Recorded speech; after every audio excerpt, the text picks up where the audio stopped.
ಆಯ್ತು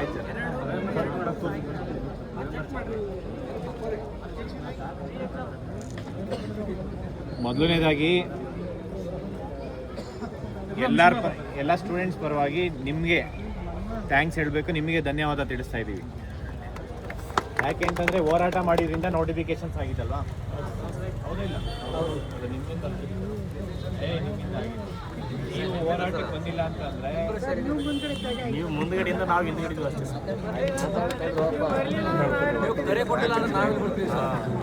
actually correct. ಈಗ ನೋಡಿ, ನೋಟಿಫಿಕೇಶನ್ಸ್ ಮಾಡಿಸೋದಕ್ಕೆ ಎಷ್ಟೆಲ್ಲ ಸ್ಟ್ರಗಲ್ ಮಾಡಿದ್ದೀವಿ. ಬರೀ ಧಾರವಾಡ ಅಂತಲ್ಲ, ಎಲ್ಲ ಡಿಸ್ಟಿಕಲ್ಲೂ ಸ್ಟ್ರಗಲ್ ಮಾಡಿದ್ದೀವಿ, ಹೌದಾ? ನೋಟಿಫಿಕೇಶನ್ಸ್ ಮಾಡಿದ್ದಾದಮೇಲೆ ಈಗ ನೋಡಿ, ಒಂದು ಎಕ್ಸಾಮ್ಸು ಒಂದು ಟರ್ನಿಂಗ್ ಪಾಯಿಂಟ್. ಅದು ಒಂದು ಭವಿಷ್ಯನೇ ನಿರ್ಧಾರ ಮಾಡುತ್ತೆ. ಆ ಒಂದು ಎಕ್ಸಾಮಲ್ಲಿ ಇಷ್ಟು ಜನದಲ್ಲಿ ಯಾರಾದರೂ ಒಬ್ರಿಗೆ ಅನ್ಯಾಯ ಆಯ್ತು ಅಂದ್ರೂ ಅನ್ಯಾಯನೇ ಅಲ್ವಾ? ಹೌದಾ ಇಲ್ವಾ? ಯಾವುದೇ ಒಂದು ಎಕ್ಸಾಮ್ ಮಾಡಬೇಕಾದ್ರೆ ಅವರು ಪ್ರೀ ಪ್ಲ್ಯಾನ್ ಇರಬೇಕು. ಇವತ್ತು ನೀವು ಫೀಸ್ ಕಟ್ಟಿಲ್ಲ ಅಂತಾರೆ ನಿಮಗೆ ಎಕ್ಸಾಮ್ ಅಟೆಂಡ್ ಮಾಡೋದು ಕೊಡ್ತಾರಾ? ಇಲ್ಲ ಎಕ್ಸಾಮ್ಸ್ಗೆ ಒಂದು ಅರ್ಧ ಗಂಟೆ ಲೇಟಾಗಿ ಹೋಗ್ತೀನಿ ಅಂದರೆ ನಿಮಗೆ ಎಕ್ಸಾಮ್ಸ್ ಕೊಡ್ತಾರಾ? ಕೊಡಲ್ಲ. ಅಂತಂದಮೇಲೆ ನಮಗೇನು ಬೇಕು, ಒಂದು ರಿಫಾರ್ಮ್ಸ್ ಆಗಬೇಕು. ಎಕ್ಸಾಮ್ಸ್ ನಡೆಸೋಂಥದ್ರಲ್ಲಿ ಒಂದು ಟೈಮ್ ಇರಬೇಕು. ಯು ಪಿ ಎಸ್ ಸಿಯಲ್ಲಿ ಯಾರಾದರೂ ಲೇಟಾಗಿ ಹೋಗಿ ಲೇಟಾಗಿ ಕ್ವಶನ್ ಪೇಪರ್ ಕೊಟ್ಟಿರೋ ನೋಡಿದ್ದೀರಾ? ಆ ಥರ ಇನ್ಸಿಡೆಂಟ್ ಯಾವ್ದಾದ್ರು ನೋಡಿದ್ದೀರಾ? ಇಲ್ಲ. ಮತ್ತು OMR ಶೀಟು ಮತ್ತು ಏನು ಕ್ವಶನ್ ಪೇಪರ್ಸು ಯಾವುದಾದ್ರು ಮಿಸ್ಮ್ಯಾಚ್ ಆಗಿರೋ ನೋಡಿದ್ದೀರಾ?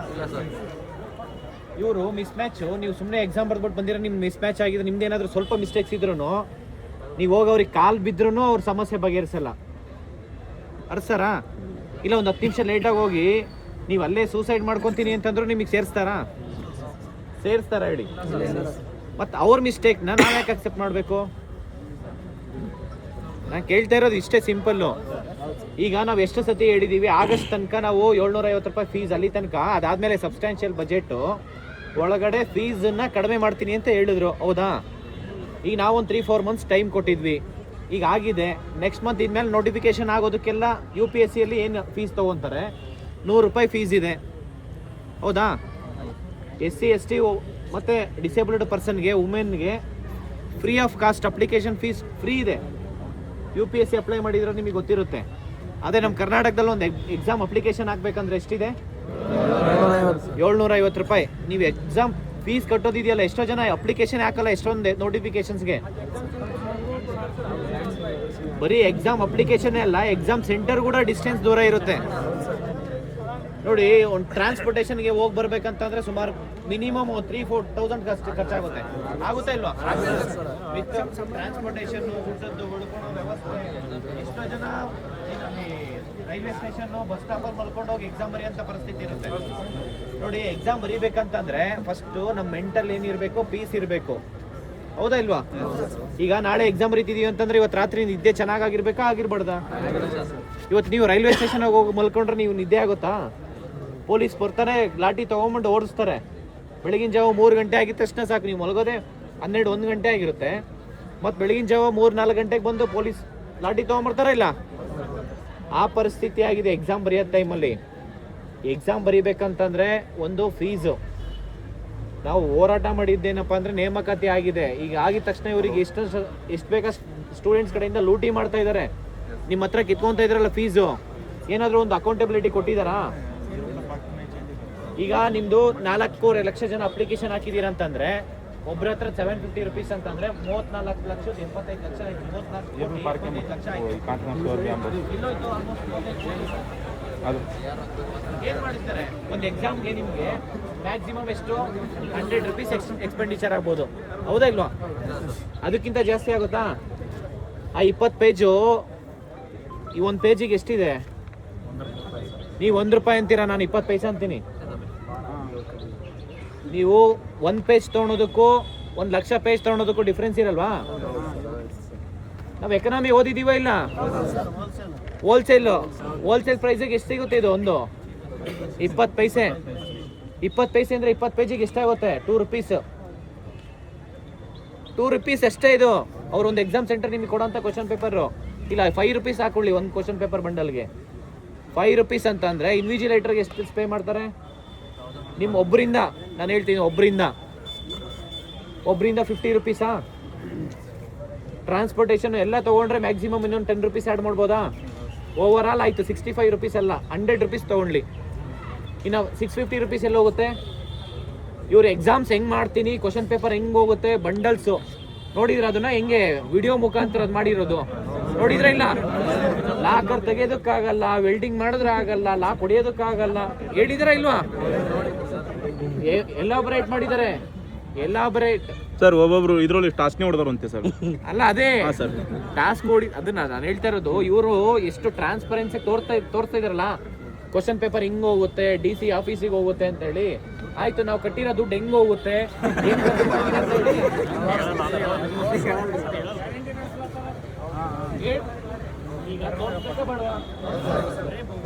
ಈಗ ನೀವೇನು ಫ್ರೀ ಅಂತ ಏನು ಕೊಡ್ತಾ ಇಲ್ಲ. ಆಯ್ತು, ನೀವೇನು ಎಕ್ಸಾಮ್ಸ್ಗೆ ಟ್ರಾನ್ಸ್ಪೋರ್ಟೇಷನ್ ಫ್ರೀ ಕೊಡ್ತಾ ಇದ್ದೀರಾ? ಅಲ್ಲೇನು ಹೋಗಿದ್ ಕಡೆ ಅಕೊಮಡೇಷನ್ ಉಳ್ಕೊಳೋ ವ್ಯವಸ್ಥೆ ಏನಾದರೂ ಮಾಡಿರ್ತಾರಾ? ಏನಾದರೂ ಊಟ ಕೊಡ್ತಾ ಇದ್ದಾರಾ? ಏನು ಕೊಡ್ತಾ ಇಲ್ಲ.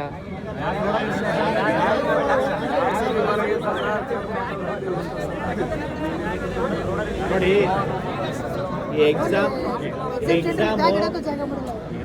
ಸ್ಟೂಡೆಂಟ್ ಎಕ್ಸಾಮ್ ನಡೆಸೋರು ಸ್ಟೂಡೆಂಟ್ ಫ್ರೆಂಡ್ ಇರಬೇಕು ಒಂದು. ಮತ್ತೆ ಎಕ್ಸಾಮ್ ಕ್ವಶನ್ ಪೇಪರ್ ಆಗಿರ್ಬೋದು. ನೀವು PC ಎಕ್ಸಾಮ್ ಓದ್ತಾ ಇದ್ದೀರಾ ಅಂತಂದ್ರೆ ಅದು PUC ಲೆವೆಲ್ ಎಕ್ಸಾಮ್ ಅಂದ್ರೆ ಕಾಂಪಿಟೇಷನ್ ಅಷ್ಟೇ ಪೇಪರ್ ಅದೇ ಲೆವೆಲ್ಗೆ ಇರಬೇಕು. ಕ್ವಶನ್ ಪೇಪರ್ ಪ್ಯಾಟ್ರನ್ ಇರ್ಬೋದು, ಅಲ್ಲಿ ಕೊಡೋಂಥ ಕ್ವಶನ್ಸ್ ಇರ್ಬೋದು. ಅಲ್ಲಿ PUC ಲೆವೆಲಿಗೆ ಏನು ಕ್ವಾಲಿಫಿಕೇಶನ್ಸ್ ಇರುತ್ತೆ PCಗೆ. ಇವ್ರು ನೋಡಿದ್ರೆ UPSC ಲೆವೆಲಿಗೆ ಕ್ವಶನ್ ಪೇಪರ್ ಕೊಡ್ತಾರೆ. ಹೌದಾ ಇಲ್ವಾ? ಈಗ PCಗೆ ಓದ್ತಾ ಇರೋಂಥವ್ರು PC ಆಗ್ಬೇಕಂತ ಒಂದು ಆಸೆ ಇರುತ್ತೆ. ಅದಕ್ಕೆ ಸೊಸೈಟಿಗೆ ಸರ್ವ್ ಮಾಡೋ ಪರ್ಪಸ್ ಏನು, ನನಗೆ ಯಾವ್ದು ಇಷ್ಟ ಇರುತ್ತೋ ಆ ಜಾಬ್ ಹೋಗ್ತೀನಿ. ಇವರು UPSC ಲೆವೆಲ್ಗೆ ತೊಗೊಂಡು KS ಲೆವೆಲ್ಗೆ ತೊಗೊಂಬಂದು ಅವ್ರಿಗೆ ಅಪಾಯಿಂಟ್ ಆದರೆ ಅವ್ರು ಎಷ್ಟು ದಿನ ಅಂತ ಕೆಲಸ ಮಾಡ್ತಾರೆ? ಇವತ್ತು ನೋಡಿ, ಎಲ್ಲ PhD ಮಾಡಿರೋರು, MTech ಮಾಡಿರೋರು, ಇಂಜಿನಿಯರಿಂಗ್ ಮಾಡಿರೋರು ಪೊಲೀಸ್ ಕಾನ್ಸ್ಟೇಬಲ್ ಆಗ್ತಾ ಇದ್ದಾರೆ.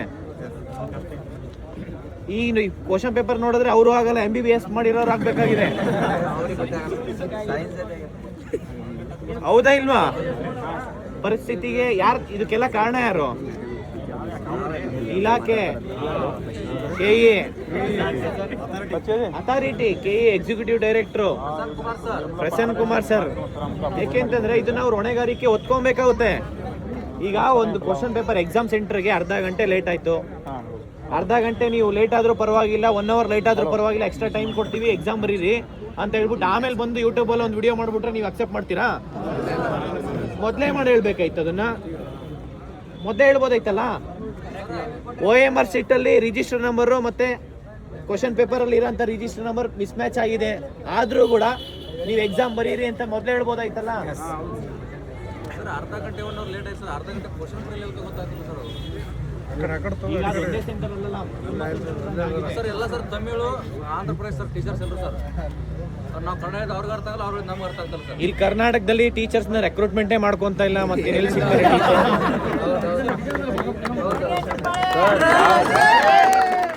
ನೀವು ರೆಕ್ರೂಟ್ಮೆಂಟೇ ಮಾಡ್ಕೊಂತ ಇಲ್ಲ, ಮತ್ತೆ ಟೀಚರ್ಸ್ ಎಲ್ಲಿ ಸಿಗ್ತಾರೆ ಇವರಿಗೆ?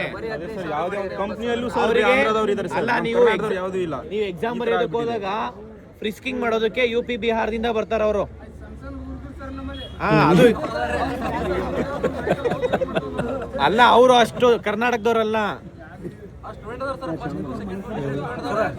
ಎಕ್ಸಾಮ್ SD ಸೆಕೆಂಡ್ PUC ಮೇಲೆ 2 ತಾಸು ಇರ್ತಾರೆ ಎಕ್ಸಾಮ್.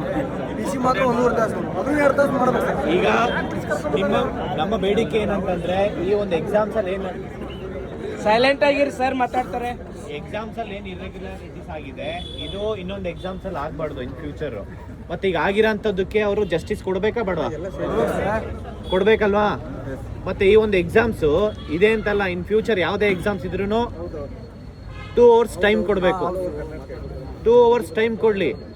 ಅದರಲ್ಲಿ ನೀವು 5 ಮಿನಿಟ್ಸ್ ನೀವು ಬೇಕಾದ್ರೆ ಎಕ್ಸ್ಟ್ರಾ ಟೈಮ್ ಕೊಟ್ಟು ಅದರಲ್ಲಿ ಫಿಲ್ಲಿಂಗ್ ಎಲ್ಲ ಏನು 5th ಆಪ್ಷನ್ಸ್ ಇದೆಯಲ್ಲ ಫಿಲ್ ಮಾಡೋದಕ್ಕೆ, ಎಷ್ಟೋ ಸೆಂಟರಲ್ಲಿ 5 ಮಿನಿಟ್ಸ್ ಟೈಮೇ ಕೊಟ್ಟಿಲ್ಲ 5th ಆಪ್ಷನ್ ಫಿಲ್ ಮಾಡೋದಕ್ಕೆ. ಎಷ್ಟೋ ಸೆಂಟರಲ್ಲಿ ಕೊಟ್ಟಿಲ್ಲ ಇದನ್ನ. ನೋಡಿ, ನಿಮ್ಮ ಹತ್ರ 35 ಕೋಟಿ ಅಪ್ಲಿಕೇಶನ್ ಫೀಸ್ ಆಗಿ ತಗೊಂಡಿದ್ದಾರೆ.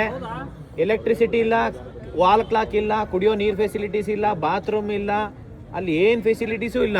ಕರೆಕ್ಟ್ ಇದೆಯಾ? ಏನಾದರೂ ಇಲ್ಲ ಅಂತಂದ್ರೆ 750 ರೂಪಾಯಿ ಯಾಕೆ ಕೊಡ್ಬೇಕು? 750 ರೂಪಾಯಿ ವಾಪಸ್ ಕೊಡೋಕೆ ಹೇಳೋಣ. ನೀವು ಒಂದು ತಿಂಗಳಲ್ಲಿ ಒಂದು ಕಡಿಮೆ ಅಂತಂದ್ರೆ ಒಂದು 20 ಅಪ್ಲಿಕೇಶನ್ಸ್ ಬರುತ್ತೆ ಈ ಟೈಮಲ್ಲಿ.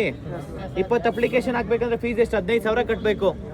ಅದರಲ್ಲಿ ಕೆಳಗೆ ಇನ್ನೊಂದು ಎಕ್ಸ್ಟ್ರಾ ಅಡಿಷ್ನಲ್ ಒಂದೊಂದು ಏನು ನೋಟಿಫಿಕೇಶನ್ಸ್ ಹಾಕೋದಕ್ಕೆ 100 ರೂಪೀಸ್ ಅಂತಂದರೆ ಅದೊಂದು 5,000 ರೂಪಾಯಿ. 15 + 5,000 20,000.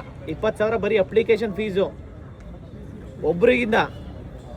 ಇಲ್ಲಿ 4.5 ಲಕ್ಷ 4 ಲಕ್ಷ 5 ಲಕ್ಷ ಜನ ಸ್ಟೂಡೆಂಟ್ಸಿಂದ ತೊಗೊಳ್ಳೋಂಥ ಫೀಸಲ್ಲಿ ಏನು ರೆಕ್ರೂಟ್ಮೆಂಟ್ ಮಾಡ್ಕೊತಾರಲ್ಲ 500,000 ವೇಕೆನ್ಸಿಯಲ್ಲಿ ಅವ್ರಿಗೆ ಲೈಫ್ ಟೈಮ್ ಸ್ಯಾಲ್ರಿ ಕೊಡ್ಬೋದು. ಅಷ್ಟು ದುಡ್ಡು ತೊಗೊತಾ ಇದ್ದಾರೆ ನಿಮ್ಮ ಹತ್ರ. ತೊಗೊತಾ ಇದ್ದಾರಾ ಇಲ್ವಾ? ಸರ್ ಮತ್ತೆ ಹಿಂದೆ ನಿಗಮ ಮಂಡಳಿ ಬರ್ದಾಗ 3 ರೂಪಾಯಿ ಚಲನ್ ಕಟ್ಸ್ಕೊಂಡಾರ ಸರ್. ನಮ್ದು ಲಾಸ್ಟ್ ಟೈಮ್ MSc ಎಲ್ಲದು ಬರ್ದಿದ್ದಿಲ್ಲ ಸರ್. ಆ ಟೈಮ್ನಾಗ ಬಿಲ್ ಇನ್ಸ್ಪೆಕ್ಟರ್ ಬರ್ದಾಗ 300 ರೂಪಾಯಿ ಅದಕ್ಕೆ ಸರ್ 300 ರೂಪಾಯಿ ಕಟ್ಟಿದ್ವು. ಅದೇ ಈಗ ಅವ್ರಿಗೆ ಗೊತ್ತಾಗಿದೆ. ಈಗ 10 20 30 50 ವೇಕೆನ್ಸಿ ಫಿಲ್ ಮಾಡೋಣ, ಅದರಲ್ಲಿ ಕೋಟ್ಯಾಂತರ ರೂಪಾಯಿ ಅಪ್ಲಿಕೇಶನ್ ಫೀಸ್ ಆಗಿ ಬರುತ್ತೆ ಅಂತ ಹೇಳ್ಬಿಟ್ಟು ಅದೇ ಮಾಡ್ತಿರೋದವರು. ಮಾಡ್ತಿದಾರ ಇಲ್ವಾ? ಮೊದಲು ಅಪ್ಲಿಕೇಶನ್ ಡೇಟ್ ಬಿಟ್ಟಿದ್ರೆ ಎಕ್ಸಾಮ್ ಡೇಟೇ ಬಿಟ್ಟಿರಲಿಲ್ಲ. ನಿನ್ನೆ ಹೋಗಿ ಕೇಳಿದಾಗ ಮೊನ್ನೆ ಹೋಗಿ ಕೇಳಿದಾಗ ನಿನ್ನೆ ಅಪ್ಲಿಕೇಶನ್ ಅಂದ್ರೆ ಎಕ್ಸಾಮ್ಸ್ ಡೇಟ್ ಬಿಟ್ಟಿದ್ದಾರೆ. ಎಷ್ಟೊಂದು ಎಕ್ಸಾಮ್ಸ್ ಸರ್ ನಿಗಮ ಮಂಡಳಿ 30 ಲಕ್ಷ ಅದು ಹೋಗಿ ಒಂದು ಎಕ್ಸಾಮ್ ಡೇಟ್ ಅನೌನ್ಸ್ ಮಾಡಿ ಅಂತ ಹೇಳಿ ಹೋಗಿ ಜಗಳ ಮಾಡಬೇಕು. ಆಮೇಲೆ ಇವ್ರು ಡೇಟ್ ಅನೌನ್ಸ್ ಮಾಡ್ತಾರೆ. ಬರೀ ಅದೊಂದೇ ಅಂತಲ್ಲ, ಪ್ರತಿಯೊಂದು ಇಲಾಖೆಯಿಂದ ಏನು ಪೊಲೀಸ್ ಕಾನ್ಸ್ಟೇಬಲ್ ಇದೆ ಅದೇ ಅಂತಲ್ಲ, ನಾನು KPSC ಆಗಿರ್ಬೋದು, ನೀವೆಲ್ಲ ಎಕ್ಸಾಮ್ಸ್ ಬರೀತಿರಲ್ಲ ಈಗ KPSC ಆಗಂತ FDA ಇರ್ಬೋದು, STA, CTI, PDO ಯಾವುದೇ ಎಕ್ಸಾಮ್ಸ್ ಆದರೂ ಕೆಲವೊಂದು ಎಕ್ಸಾಮ್ಸ್ ಗ್ರೂಪ್ C ಅಂತೂ KPSC ಕೊಡೋದೇ ಇಲ್ಲ. ಆದರೆ ಗೆಜೆಟೆಡ್ ಪ್ರೊಫೆಷನರಿ ಗ್ರೂಪ್ A ಮತ್ತು ಗ್ರೂಪ್ E ಎಕ್ಸಾಮ್ಸ್ ಏನು KPSC ಕೊಡ್ತಾರಲ್ಲ ಅದರಲ್ಲಿ ಅವ್ರು ಮಾಡೋಷ್ಟು ಕರಪ್ಷನ್ ಬೇರೆ ಯಾರು ಮಾಡ್ತಾ ಇಲ್ಲ. ಈಗ KS ಆಗಂತವ್ರು ಅಲ್ಲಿ KS ಪೋಸ್ಟಲ್ ಕರಪ್ಷನ್ ಆಯ್ತಂದ್ರೆ ಅವ್ರು ಯಾರಿಗೆ ಎಲ್ಲಿ ಬರ್ತಾರೆ? ಅವರು PC ಬರ್ತಾರೆ. ಇಲ್ಲಿ PC ಆಗೋರು ಇಲ್ಲಿ ಮನೆಗೆ ಹೋಗಿ ವಾಚ್ಮೆನ್ ಕೆಲಸ ಮಾಡಬೇಕು. ಆ ಪರಿಸ್ಥಿತಿ ಬಂದಿದೆ. ಇವತ್ತು ಬಂದಿದೆಯಾ ಇಲ್ವಾ? ಇವತ್ತು ಏಜ್ ಲಿಮಿಟ್ 5 ವರ್ಷ ಕೊಡಿಸಿದ್ದಾದ್ಮೇಲೆ 5 + 1 3 ಇಯರ್ಸ್ 8 ಇಯರ್ಸ್ ಏನೋ ಇದೆ ಅಲ್ಲ. ಕೊಟ್ಟಿದ್ದಾರೆ ಏಕಾಏಕಿ ನೋಟಿಫಿಕೇಶನ್ ಮಾಡಿ ಎಕ್ಸಾಮ್ ಡೇಟ್ ಫಿಕ್ಸ್ ಮಾಡೋದು. ಅವ್ರು ಬಂದು ಏನು ಓದಿದ್ರು ಅಲ್ಲ ಅದು ಕರೆಕ್ಟು. ಬಟ್ ಈಗ ನಾನು ಪ್ರತಿಯೊಂದು ನೋಟಿಫಿಕೇಶನ್ಸ್ ಅದಕ್ಕೆ ಹೇಳ್ತಿರೋದು ಏನಂದ್ರೆ ಯಾವುದೇ ನೋಟಿಫಿಕೇಶನ್ ಅಂದ್ರೆ ಮಿನಿಮಮ್ 3 ಮಂತ್ಸ್ ಆದರೂ ಟೈಮ್ ಮಾಡಬೇಕು. ಯಾವುದೇ ನೋಟಿಫಿಕೇಶನ್ ಮಾಡಿ ಮಿನಿಮಮ್ 3 ಮಂತ್ಸ್ ಇಂಟಿಮೇಷನ್ ಇರಬೇಕು ನಮಗೆ. ಅಟ್ಲೀಸ್ಟ್ ಇರೋ ಸಿಲೆಬಸ್ ಅಲ್ಲಾದರೂ ಕವರ್ ಮಾಡ್ಕೊಬೋದು ಅಲ್ವಾ? ನಾನು ಅದಕ್ಕೆ ಹೇಳ್ತಾ ಇರೋದು. ಏನು ಒಂದು 72,186 ವೇಕೆನ್ಸಿ ಫಿಲ್ ಮಾಡ್ತೀನಿ ಅಂತ ಹೇಳಿದ್ದಾರೆ. ಅದು 6 ತಿಂಗಳಲ್ಲಿ ಒಂದು ಈವೆಂಟ್ ಆಫ್ ಕ್ಯಾಲೆಂಡರ್ ಇರಬೇಕು. 6 ಮಂತ್ ಅವ್ರು 6 ತಿಂಗಳಿಗೆ 36,000 ವೇಕೆನ್ಸಿ ಫಿಲ್ ಮಾಡ್ತೀನಿ ಅಂತ ಹೇಳಿದ್ರು ಒಂದು ವಾರ ಮುಂಚೆ. ನೋಡಿದ್ರಾ ಇಲ್ವಾ? ನಾವಿಲ್ಲಿ ಹೋರಾಟ ಫಿಕ್ಸ್ ಮಾಡಿದ್ಮೇಲೆ ಧಾರವಾಡದಲ್ಲಿ ಅದನ್ನ ನಿನ್ನೆ ಒಂದು ಸ್ಟೇಟ್ಮೆಂಟ್ ಕೊಟ್ಟಿರ್ತಾರೆ, ನೋಡಿರ್ಬೇಕು. ನಾವು 6 ತಿಂಗಳೊಳಗಡೆ 72,186 ವೇಕೆನ್ಸಿ ಫಿಲ್ ಮಾಡ್ತೀನಿ ಅಂತ. ನೋಡಿದ್ರಾ ಇಲ್ವಾ? ಅಂದ್ರೆ ಹೋರಾಟ ಮಾಡ್ತೀವಿ ಅನ್ನೋದಕ್ಕೆ ಮುಂಚೆ ಇವ್ರು ಯಾಕೆ ಹೇಳಲ್ಲ ಈ ಸ್ಟೇಟ್ಮೆಂಟ್ಸು? ಅಂದ್ರೆ ಇವ್ರಿಗೆ ಪ್ರತಿ ಸತಿ ಹೋರಾಟ ಮಾಡ್ತೀವಿ ಅಂತ ಹೇಳ್ಬೇಕು ಅವರಿಗೆ. ಅದಂಗೆ ಆಗ್ಬಾರ್ದು. ಆಸ್ ಎ ಗೌರ್ಮೆಂಟ್ ಅಂತಂದ್ರೆ ಗುಡ್ ಗವರ್ನೆನ್ಸ್ ಮೇಂಟೈನ್ ಮಾಡಬೇಕು. ಒಂದ್ಸತಿ ಏನು ಒಂದು ಸ್ಟೇಟ್ಮೆಂಟ್ಸ್ ಕೊಡ್ತೀವಿ ಆ ವರ್ಡ್ ಮೇಲೆ ನಿಂತ್ಕೊಬೇಕಾಗುತ್ತೆ. ಹಂಗೆ ಮಾಡೋಕ್ಕಾಗಲ್ಲ ಅಂತಂದ್ರೆ ಮೊದಲೇ ಹೇಳ್ಬೋದಲ್ವಾ? ಹೌದಾ ಇಲ್ವಾ? ಈಗ ನೋಡಿ ಟೀಚರ್ಸ್ ವೇಕೆನ್ಸಿ ಬರೀ 15,000 ವೇಕೆನ್ಸಿ ಫಿಲ್ ಮಾಡ್ತಿದ್ದಾರೆ. ಇಂಗ್ಲಿಷ್ ಇಲ್ಲ, ಮ್ಯಾಥ್ಸ್ ಇಲ್ಲ, ಕನ್ನಡ ಇಲ್ಲ, ಹಿಂದಿ ಟೀಚರ್ಸ್ ಇಲ್ಲ, ನಿಮಗೆ ಮರಾಠಿ ಟೀಚರ್ಸ್ ಇಲ್ಲ, ಸೋಷಿಯಲ್ಲು ಇಲ್ಲ ಅಂತ ಹೇಳ್ತಿದ್ದಾರೆ. ಮೆಜಾರಿಟಿ ಪೋಸ್ಟ್ ಯಾವ್ದು ಇಲ್ಲ ಇಲ್ಲಿ. ಆ ಪೋಸ್ಟ್ ಹೆಂಗೆ ಅಂದ್ರೆ ಡಿಸ್ಟ್ರಿಕ್ಟ್ ವೈಸ್ ಬಿಟ್ಟಿದಾರಲ್ಲ, ಒಂದೊಂದು ಡಿಸ್ಟ್ರಿಕ್ಟ್ 1-2 ಪೋಸ್ಟ್ ಇದೆ. ಹೌದಾ ಇಲ್ಲ? ಈಗ ನಾನು KPSC ಬಗ್ಗೆ ಹೇಳ್ತಾ ಇದ್ದೀನಲ್ಲ, KPSC ಅಷ್ಟೇ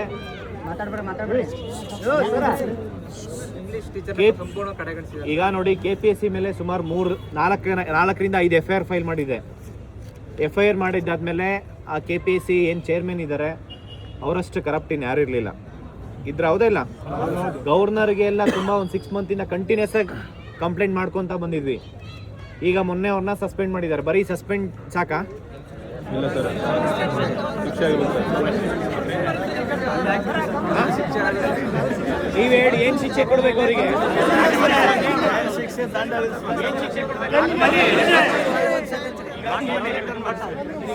ಇನ್ನೊಂದು ಎಕ್ಸಾಂಪಲ್, KPSC ಮೆಂಬರ್ಸ್ ಇದಾರಲ್ಲ, ಯಾರೋ ಶಾಂತಾ ಹೊಸ್ಮನಿ, ಮಮಿತಾ ಅನ್ನೋ ಕ್ಯಾಂಡಿಡೇಟ್ಸ್ಗೆ ಫೋನಲ್ಲಿ ಮಾತಾಡ್ತಾರೆ ಅಂದ್ರೆ ಇಂಟರ್ವ್ಯೂ ಗೈಡೆನ್ಸ್ ಕೊಡ್ತಿದ್ರಂತೆ ಅವರು. ನಂಬ್ತೀರಾ? ಅಲ್ಲ, 100 ಸತಿ ಕಾಲ್ ಮಾಡಿ ಸೇಮ್ ಪ್ಯಾನಲ್ಗೆ ಇಂಟರ್ವ್ಯೂ. ನಾನು ಪ್ರಿಲಿಮಿನರಿ ಎನ್ಕ್ವೈರಿಲಿ ಅವ್ರದ್ದು ಕನ್ಫರ್ಮೇಷನ್ಸ್ ಆದ್ರೂ ಕೂಡ FIR ಮಾಡ್ಕೊಂಡಿದ್ದಾರೆ. FIR ಮಾಡಿದ್ರೆ ಯಾರಾದ್ರೂ ಬಡವರಾಗಿದ್ರೆ ಇಷ್ಟೊತ್ತಿಗೆ ಬಿಡ್ತಿದ್ರಾ? ಕರ್ಕೊಂಡೋಗಿ ಜೈಲಿಗೆ ಕಳಿಸ್ತಿದ್ರಾ ಇಲ್ವಾ? ಅದರಲ್ಲೂ Karnataka public examination act 2023 according to that acts ಏನು ಹೇಳುತ್ತೆ ಅಂತಂದ್ರೆ ಮಿನಿಮಮ್ 10 years ಜೈಲು, 10 crores ಪೆನಾಲ್ಟಿ ಇದೆ. ಆದರೆ ಇಲ್ಲಿವರೆಗೂ ಅವ್ರನ್ನ ಅರೆಸ್ಟೇ ಮಾಡ್ತಾ ಇಲ್ಲ. ಅಂದರೆ ಬಡವ್ರಿಗೊಂದು ನ್ಯಾಯ, ಶ್ರೀಮಂತರಿಗೊಂದು ನ್ಯಾಯನಾ? ಇಲ್ಲ ಸರ್. ಅವ್ರನ್ನ ಅರೆಸ್ಟ್ ಮಾಡಿ ಜೈಲಿಗೆ ಕಳಿಸ್ಬೇಕಾ, ಗಲ್ಲಿಗೇರಿಸ್ಬೇಕಾ?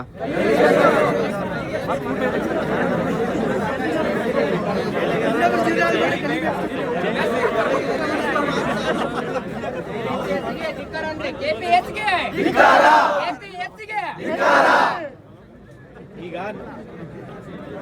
ಹೌದಾ ಇಲ್ವಾ? ಈಗ ಯಾಕೆ ನಿಮಗೆ ಜಾಬ್ ಸಿಗ್ತಾ ಇಲ್ಲ ಅಂತಂದ್ರೆ ಬಿಕಾಸ್ ಆಫ್ ಕರಪ್ಷನ್. ಆ ಕರಪ್ಷನ್ ಕಂಪ್ಲೀಟ್ ನಿಲ್ಲ ಆಯ್ತಂತಂದ್ರೆ ಯಾರಿಗೆ ಯಾವ ಜಾಬ್ ಸಿಗ್ಬೇಕಂತ ಇದೆಯೋ ಅವ್ರಿಗೆ ಆ ಜಾಬ್ ಸಿಕ್ಕೇ ಸಿಗುತ್ತೆ. ಇಲ್ಲ ಅಂದ್ರೆ ಏನ್ ಮಾಡ್ತಾರೆ ಹೇಳಿ? ಬರೀ 25 ಮಾರ್ಕ್ಸಿಗೆ 70-80 ಲಕ್ಷ ದುಡ್ಡು ಕೊಟ್ಟಿದ್ದಾರೆ ಅವರು. ಇದೇ ಭೋಜ ನಾಯ್ಕ ಅವ್ರ ಮೇಲೂ ನಾನು ಕಂಪ್ಲೇಂಟ್ ಕೊಟ್ಟಿದ್ದೆ. ಅವರು ಶಿವಮೊಗ್ಗದಲ್ಲಿ ವೈಸ್ ಚಾನ್ಸಲರ್ ಇದ್ದಾಗ ತುಂಬಾ ಕರಪ್ಷನ್ ಮಾಡಿದ್ದಾರೆ. 300 ಪೇಜ್ ಕಳಿಸಿದ್ದಾರೆ ಹುಡುಗರು ಶಿವಮೊಗ್ಗದಲ್ಲ. ನೋಡಿ, ಎಲ್ಲ DCC ಬ್ಯಾಂಕಲ್ಲೂ ಇದೇ ಮಾಡ್ತಾರೆ ಇವರು. ಎಲ್ಲ DCC ಬ್ಯಾಂಕಲ್ಲಿ ಅಪ್ಲಿಕೇಶನ್ ಅಷ್ಟೇ ಫೀಸ್ ತಗೊಂತಾರೆ. ಅಪ್ಲಿಕೇಶನ್ ಯಾಕೆ ಹಾಕ್ಸ್ಕೊಂತಾರೆ ಅಂತಾನು ಹೇಳ್ತೀನಿ ನಿಮ್ಗೆ. ಅದರಲ್ಲಿ ಯಾರು ಶ್ರೀಮಂತರಿದ್ದಾರೆ ಅಂತ ಐಡೆಂಟಿಫೈ ಮಾಡೋದಕ್ಕೆ. ಅಪ್ಲಿಕೇಶನ್ ಯಾಕೆ ಹಾಕ್ಸ್ಕೊಂತಾರೆ ಗೊತ್ತಾ? ಯಾರು ಎಕ್ಸಾಮ್ ಶ್ರೀಮಂತ ಯಾರಿದ್ದಾರೆ ಅವ್ರನ್ನ ಐಡೆಂಟಿಫೈ ಮಾಡೋದಕ್ಕೆ ನೋಟಿಫಿಕೇಶನ್ಸ್ ಕರೆಯೋದು. ಅದರಲ್ಲಿ ಶ್ರೀಮಂತರು ಯಾರಿದ್ದಾರೆ ಐಡೆಂಟಿಫೈ ಮಾಡಿ ಅವರಿಗೆ ಸಪ್ರೇಟ್ ಫೋನ್ ಮಾಡಿ ಅವ್ರಿಗೆ ಕರೆಸಿ 40-50 ಲಕ್ಷಕ್ಕೆ ಮಾರ್ಕೊಂತಾರೆ. ಪ್ರತಿಯೊಂದು DCC ಬ್ಯಾಂಕಲ್ಲೂ ಹಂಗೆ ಆಗ್ತಾ ಇರೋದು ಇವತ್ತು. ಹೌದಾ ಇಲ್ವಾ? DCC KMF sir. ಅದ್ರಲ್ಲೂ ಅಪ್ಲಿಕೇಶನ್ ಫೀಸ್ ಎಷ್ಟಿರುತ್ತೆ ಗೊತ್ತಾ? 1000 ಸರ್. ಯಾವ ಇಂಟರ್ನ್ಯಾಷನಲ್ ಎಕ್ಸಾಮ್ ಬರೋದ್ರು ಅಷ್ಟು ಫೀಸ್ ಇರಲ್ಲ. ಅಷ್ಟು ಫೀಸ್ 1,000, 2,000, 3,000 ಫೀಸ್ ಇರುತ್ತೆ. ಇದನ್ನ DCC ಬ್ಯಾಂಕ್ ಆಗಿರ್ಬೋದು, KMF ಅಲ್ಲಂತೂ ನೀವು ಕರೆದು ಕೊಡ್ತಾರೆ ದುಡ್ಡು ಕೊಟ್ಟವ್ರಿಗೆ. KMF ಅಲ್ಲಿ ನಿಮಗೆ ಗೊತ್ತಿಲ್ಲ ಅದು ಎಷ್ಟು ಕರಪ್ಷನ್ ಆಗ್ತಾ ಇದೆ ಗೊತ್ತಾ? KMF ಅಲ್ಲಿ ಬರೀ ದುಡ್ಡಿದ್ದವ್ರಿಗೆ ಅಷ್ಟೇ ಕೆಲಸ ಸಿಗ್ತಾ ಇದೆ ಅಲ್ಲಿ. ಇದನ್ನೆಲ್ಲ ಹೋಗ್ಲಾಡ್ಸ್ಬೇಕಂದ್ರೆ ಏನ್ ಮಾಡ್ಬೇಕು ನಾವು? ಹೋರಾಟ ಮಾಡ್ಬೇಕಾ ಮಾಡಬಾರ್ದಾ?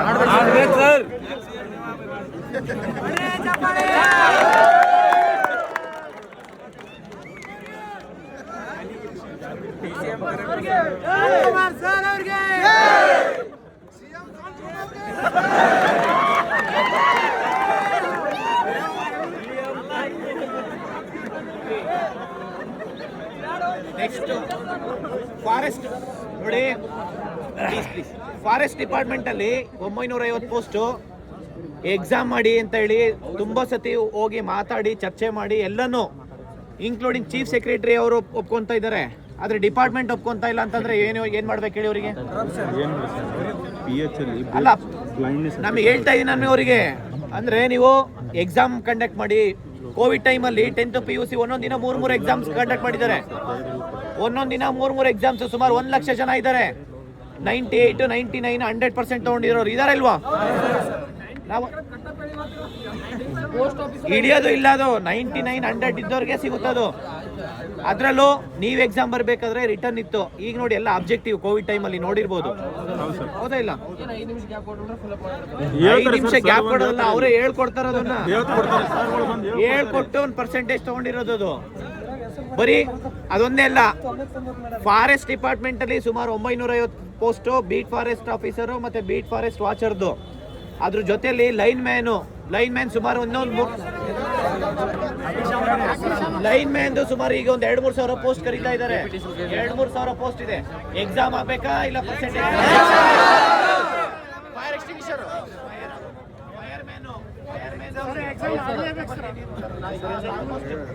ಫೈರ್ ಮ್ಯಾನು ಮತ್ತೆ ನೀವು ಲೈನ್ ಮ್ಯಾನ್ ಇರ್ಬೋದು, forest beat forest officer forest department ಅಲ್ಲಿ ಇವೆಲ್ಲ ಆಲ್ಮೋಸ್ಟ್ ಪೊಲೀಸ್ ಕಾನ್ಸ್ಟೇಬಲ್ ಎಷ್ಟು ಸ್ಯಾಲ್ರಿ ಇರುತ್ತೋ ಆಲ್ಮೋಸ್ಟ್ ಇದಕ್ಕೆಲ್ಲ ಸೇಮ್ ಸ್ಯಾಲ್ರಿ ಇರುತ್ತೆ. Almost same basic salary. ಅದು ಸುಮಾರು 30-40 ಸಾವಿರ 50 ಸಾವಿರ ತನಕ ಇದೆ. ಅದು ಈ ಪೋಸ್ಟ್ ಸುಮಾರು ಒಂದು 5-6 ಸಾವಿರ ಪೋಸ್ಟ್ ಇದೆ. ಇದನ್ನೆಲ್ಲ ಎಕ್ಸಾಮ್ಸ್ ಮಾಡಿದ್ರೆ ನಿಮ್ಗೆಲ್ಲ ಜಾಬ್ ಸಿಗುತ್ತಾ ಇಲ್ವಾ?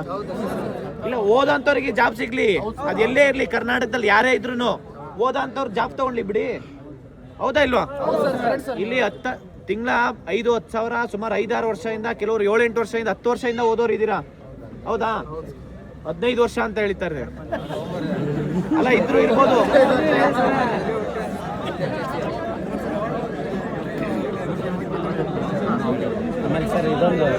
ಹಂಗಾಗಿ ನೀವು ಇಷ್ಟು ಎಕ್ಸಾಮ್ಸ್ ಏನ್ ಮಾಡ್ಬೇಕು, ಎಕ್ಸಾಮ್ ಮಾಡಬೇಕು.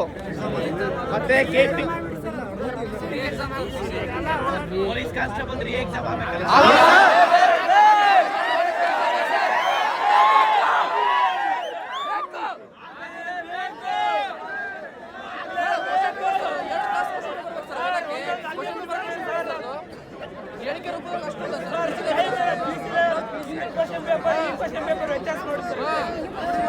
ಕೊಡಿ ಸರ್, 7-8 ಕೊಡಿ ಸರ್ ಕ್ವಶನ್ ಪೇಪರ್, ಅದು ಕ್ವಶನ್ ಅನಾಲಿಸಿಸ್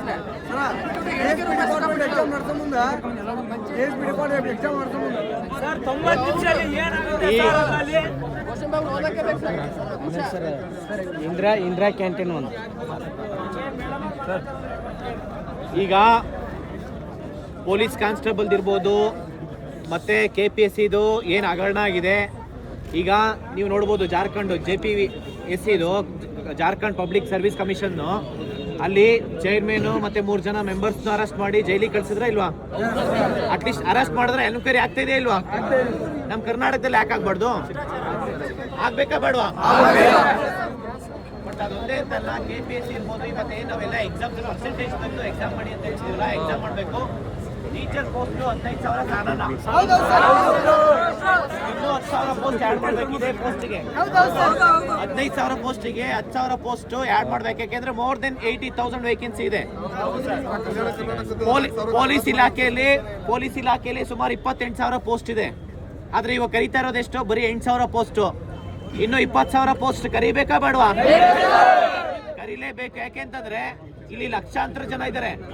ನೀವು ನೋಡಿ, ಪೊಲೀಸ್ ಕಾನ್ಸ್ಟೇಬಲ್ಗೆ 4 ಲಕ್ಷ ಜನ ಅಪ್ಲಿಕೇಶನ್ ಹಾಕಿದ್ದಾರೆ. ಇವ್ರು ಬರೀ 8-10,000 ಕರೆದ್ರೆ ಮಿಕ್ಕಿದ ಯಾರು ಇದು ಮಾಡಬೇಕು? ಬರೀ ಇದೊಂದೇ ಅಷ್ಟೇ ಅಲ್ಲ, FDA ST ಏನೋ ಅಷ್ಟೇ. ಬರೀ ನಾವು ಏನೋ 5,300 ಪೋಸ್ಟ್ ಸಾಲಲ್ಲ, ಅದು ಕಡಿಮೆ ಅಂತಂದ್ರೂ 10,000 ರಿಂದ 15,000 ಪೋಸ್ಟ್ ಕರಿಬೇಕು. ಸುಮಾರು 5-6 ವರ್ಷದಿಂದ ಯಾವುದೋ ನೋಟಿಫಿಕೇಶನ್ಸ್ ಕರೆದಿಲ್ಲ. Communication sir, communication problem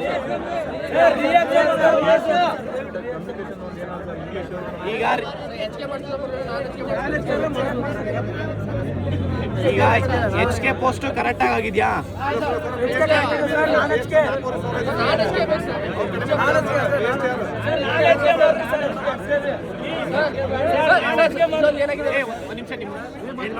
sir ಇನ್ನೊಂದು ಏನಾಗಿದೆ ಸರ್,